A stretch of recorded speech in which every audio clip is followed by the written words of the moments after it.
Céad Mille Fáilte. That's Gaelic for 100,000 welcomes.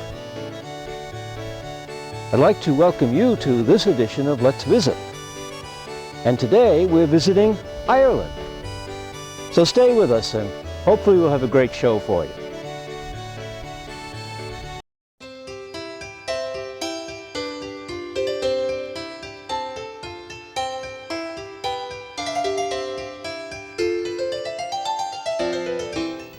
And now on to Blarney Castle to kiss the famous Blarney Stone. This structure was built in 1446 as a defensive tower house. It's a long climb up to the top of the tower, 127 steep steps, so I hope you're in shape. Well, come with me now and we'll do a tour of the Blarney Castle. We're in the great hall of that castle right now. It's huge, isn't it? Made all out of stone. This would have been the family room, the room used for entertainment.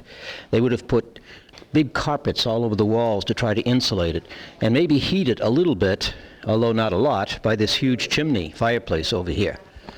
Let's go upstairs now into the tower and kiss the Blarney Stone.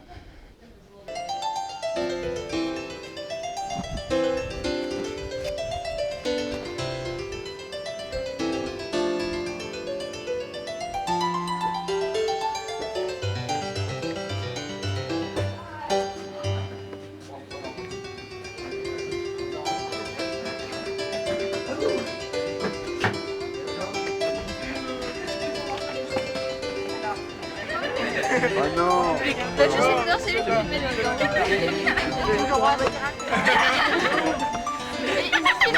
j'ai pas envie d'être là.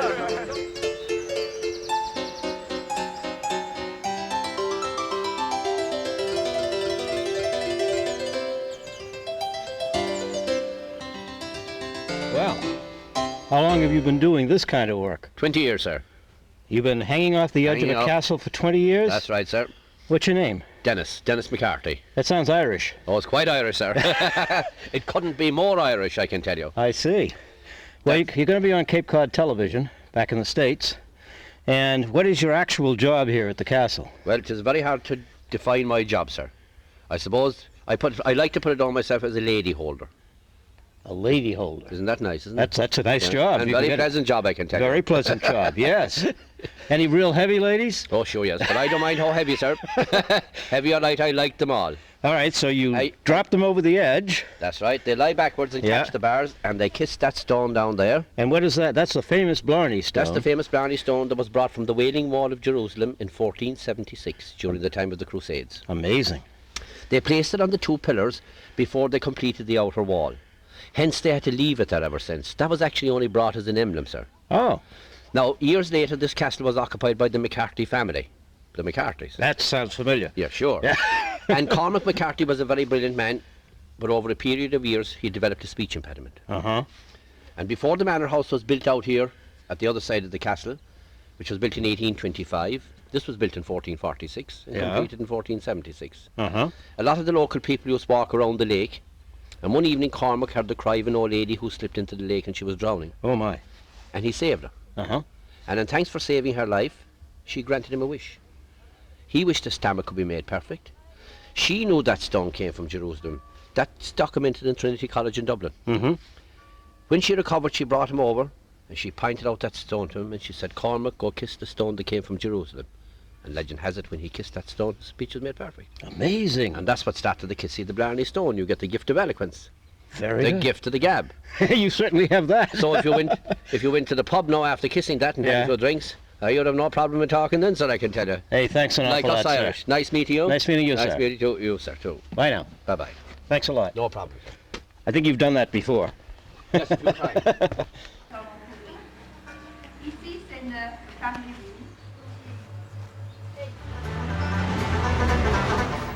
Our final destination on this Let's Visit show is Cork.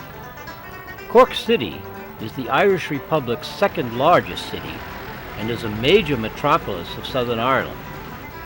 Its history began in the 7th century when St. Finbar founded a monastery on the River Lee, and it has been invaded a few times by such people as Oliver Cromwell and King William. The 19th century potato famine saw many Irishmen leave from this city to the New World. Cork was most important in Ireland's fight for independence. In the 1920s, 2 of Cork's mayors died at the hands of the British.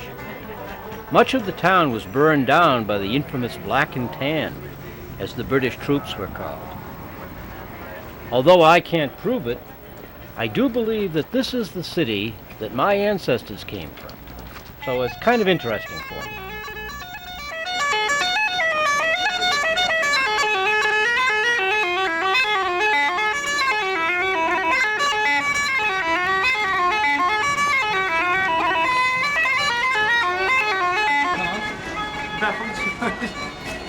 That's the best spy we're going to get.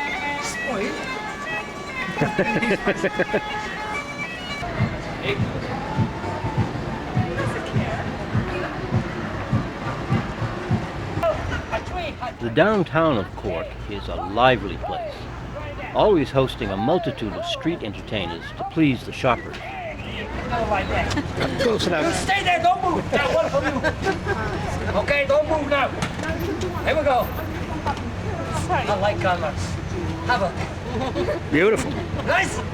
Another one? Yeah. Okay. Okay, 2. Oh yeah, 2. Don't move. It's gonna cost you £10, but don't worry. 1, 2, 1 leg. Go. All right. 2, 1 finger.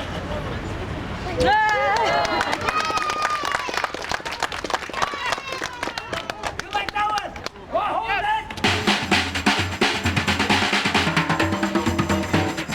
The city of Cork has a population of about 120,000 people and has one of the world's largest natural harbors.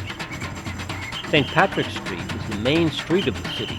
It was remodeled recently and has several interesting architectural buildings. This is the main shopping area of the city.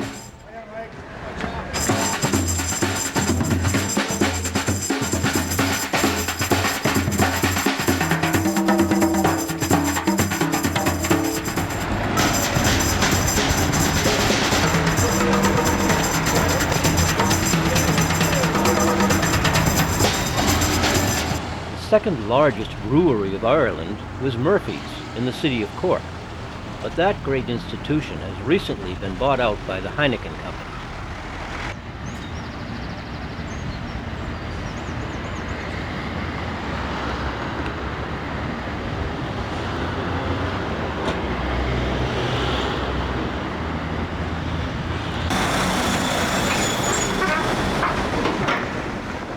And that's our show for today.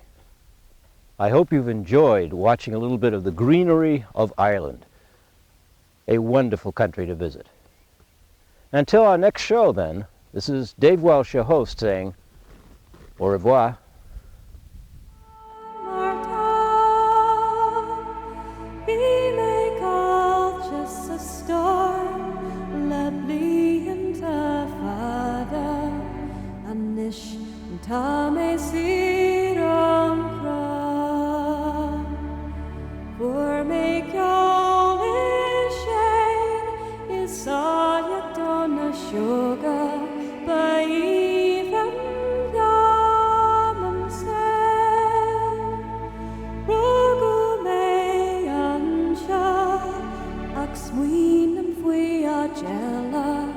Is my